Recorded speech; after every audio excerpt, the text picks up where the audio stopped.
Olá, sejam muito bem-vindos. Eu sou a Lê. Eu sou a Elei. Nós somos o Bíblia em Casal. No último episódio, a gente fez a leitura de Gênesis 18 e hoje vamos para Gênesis 19. Bora lá com a gente.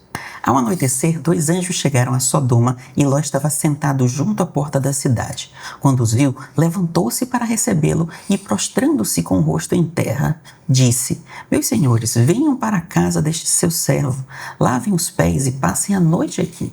De manhã cedo seguirão seu caminho. Não, responderam eles, passaremos a noite na praça. Mas Ló insistiu tanto que eles foram com ele e entraram em sua casa. Ló preparou-lhes uma refeição, assou o pão sem fermento e eles comeram. Ainda não tinham se deitado quando todos os homens de toda a cidade de Sodoma, dos mais jovens aos mais velhos, cercaram a casa. Chamaram Ló e disseram: Onde estão os homens que chegaram à sua casa esta noite? Traga-os para nós, para que tenhamos relações com eles. Misericórdia, né? Mas era isso Era mesmo. desse jeito. Ló saiu da casa, fechou a porta atrás de si e disse: Não, meus amigos, não façam essa perversidade. Olhe, tenho 2 filhas que ainda são virgens. Vou trazê-las para vocês e podem fazer com elas o que quiserem, mas não façam nada a estes homens, pois estão sob a proteção da minha casa. Eles, porém, disseram: Saia da frente. Este aí chegou como estrangeiro e agora quer ser juiz. Vamos tratar você pior do que a eles. E avançaram contra Ló para arrombar a porta. Mas os 2 homens, anjos, puxaram Ló para dentro de casa e fecharam a porta.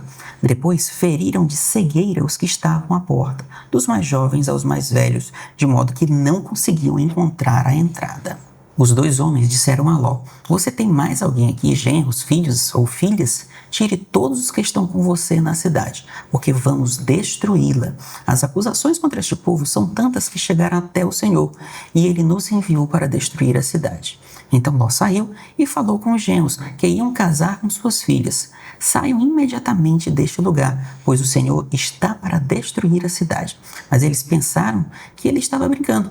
Ao raiar do dia, os anjos insistiram com Ló: Depressa, leve sua mulher e suas 2 filhas que estão aqui, ou vocês também serão mortos.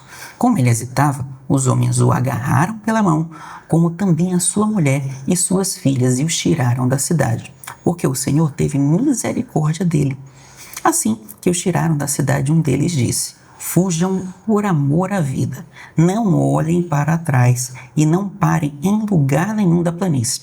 Fujam para as montanhas, ou vocês serão mortos. Ló respondeu: Não, meu senhor, seu servo foi favorecido, e o Senhor mostrou grande bondade poupando minha vida, mas não posso fugir para as montanhas. O desastre me alcançará e morrerei. Olhe, ali está uma cidade pequena bem perto. Deixe-me fugir para lá. É pequena? Não é. Assim minha vida será poupada. Está bem, respondeu ele. Também lhe atenderei esse pedido. Não destruirei a cidade da qual você fala. Fuja para lá rapidamente, pois nada poderei fazer enquanto você não chegar lá. Por isso, a cidade foi chamada Zoar. Quando Ló chegou a Zoar, o sol já havia nascido. Então, o Senhor fez chover do céu fogo e enxofre sobre Sodoma e Gomorra. Assim, ele destruía aquelas cidades e toda a planície, inclusive todos os habitantes das cidades e a vegetação. Mas a mulher de Ló olhou para trás e se transformou numa coluna de sal. Na manhã seguinte, Abraão voltou ao lugar onde tinha estado na presença do Senhor. Olhou para Sodoma e Gomorra, para toda a planície, e viu uma densa fumaça subindo da terra, como fumaça de uma fornalha. Assim, quando Deus destruiu as cidades da planície, lembrou-se de Abraão e tirou Ló do meio da catástrofe. Ló teve medo de permanecer em Zoar e foi viver com suas 2 filhas em uma caverna nas montanhas. Certa noite, a filha mais velha disse à mais nova: Nosso pai já está velho e não há nenhum homem por perto para se unir a nós. Como é costume em toda a terra, vamos embebedá-lo com vinho e deitar-nos com ele para preservar a linhagem do nosso pai. Naquela noite, deram vinho a Ló e a mais velha se deitou com ele. Ele não percebeu quando ela se deitou, nem quando se levantou. No dia seguinte, a mais velha disse à mais nova: Ontem à noite me deitei com meu pai. Vamos embebedá-lo de novo à noite e você deitará com ele para preservarmos nossa descendência. Naquela noite também, Deram vinho a Ló, e a mais nova se deitou com ele, sem que ele percebesse. Assim, as duas filhas de Ló engravidaram do próprio pai. A mais velha teve um filho, e deu-lhe o nome de Moabe, e este é o pai dos moabitas. A mais nova também teve um filho, e deu-lhe o nome de Ben-Ami. Este é o pai dos amonitas. Que incrível, né? Costume da época. Tenso. Mas tenso, né? Vamos pro resumo? Bora lá.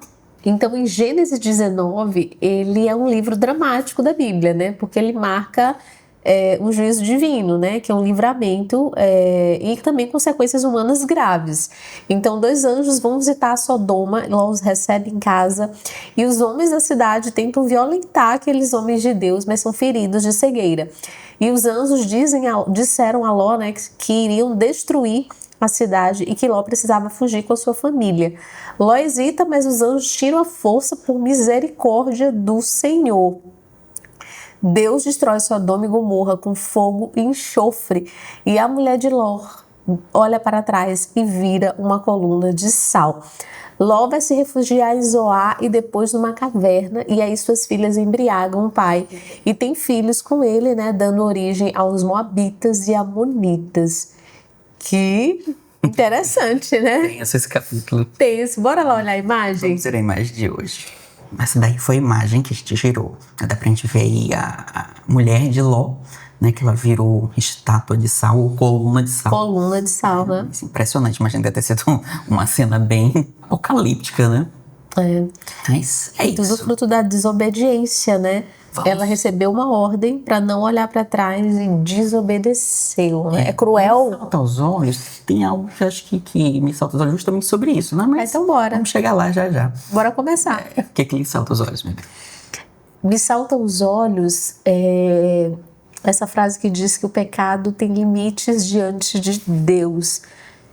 Sodoma e Gomorra estava tão contaminada com o pecado que os homens, eles queriam abusar dos estrangeiros, que na verdade eram anjos, e eles estavam tão contaminados com o pecado que eles não tiveram sensibilidade para identificar que aqueles homens eram homens diferentes, eram anjos.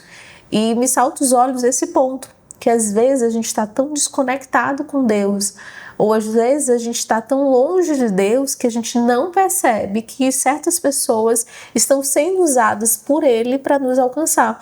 Às vezes é um amigo, às vezes é um parente, às vezes é um familiar, às vezes é um mendigo, às vezes enfim. Um cachorro. Não sei. Um cachorro. Mas isso mostra muito quanto você estar desconectado com o centro, né, do universo, no caso para nós, Deus, você não consegue realmente identificar, né? Quando o filho se desconecta do pai, ele não consegue, ele perde a identificação de quem de fato é esse pai. E eles realmente tudo que o pai fala não é válido, não é? Não é válido, e é apenas uma pessoa estranha, porque você perdeu a referência, né? O amigo da escola sabe mais do que meu pai. Bem isso. Isso me salta muitos olhos. E você, o que te salta os olhos? Uma coisa que eu achei interessante, acho que até a primeira vez que a gente fez a leitura desse capítulo, eu fiquei pensando o seguinte: às vezes a gente quer criar tudo de forma cinematográfica, né? E às vezes pode ter sido uma coisa mais simples. O que me chama a atenção de quando ela virou para trás e virou coluna de sal, né? Eu não sei se tinha algum vulcão, se tinha alguma coisa, que era muito provável ter um vulcão ali perto, e o vulcão estourou, alguma coisa do tipo, e eu estou falando isso sem conhecimento histórico, né? Apenas uma constatação. Mas o que eu fico pensando é o seguinte: às vezes, o fato de ela ter virado de costa, né? Não é nem um susto, mas acho que o impacto que ela tomou foi tão grande que é aquela coisa de uou, né? Destruição e tudo acabando, o mundo desabando. E provavelmente ela deve ter parado naquela hora, ela deve ter, como é que é a palavra?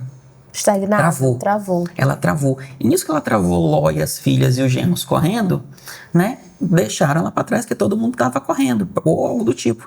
Daí, na hora que ela travou, não deu tempo, o que veio foi arrasando tudo, né? Então, tem esse detalhe também de quando você tem algo a cumprir, você tem que fazer o que tem que ser feito, né? E o não olhar para trás não tem só a ver com dar problema, tem a ver com foque no que você precisa. Porque se você olhar para trás, você pode perder o foco do que é importante, né? Lógico, o caso dela é um caso extremo, mas isso serve para a gente no nosso dia a dia. A gente tem que focar no nosso propósito, seja para Deus, seja para o trabalho, para os estudos, para a família, para o que é que seja. Porque a partir do momento que a gente olha para trás, e se a gente levar para um outro âmbito, ver o passado, né? Quando a gente olha dessa forma, realmente é bem delicado, que aí você começa a lembrar do passado, nossa, mas eu podia ter feito aquilo, eu devia ter feito não sei o quê. E o que interessa é o daqui para frente, é o passado que vai impactar no futuro, né? Então isso me chamou muita atenção. É isso. Muito legal. Mas foi um capítulo de muitos aprendizados, né? Mas é isso, gente. Espero que vocês tenham gostado. E até Gênesis 20. É isso aí. Comenta aqui embaixo. A gente vai ler e depois a gente responde para vocês. Tchau, pessoal. Tchau, tchau. Até a próxima.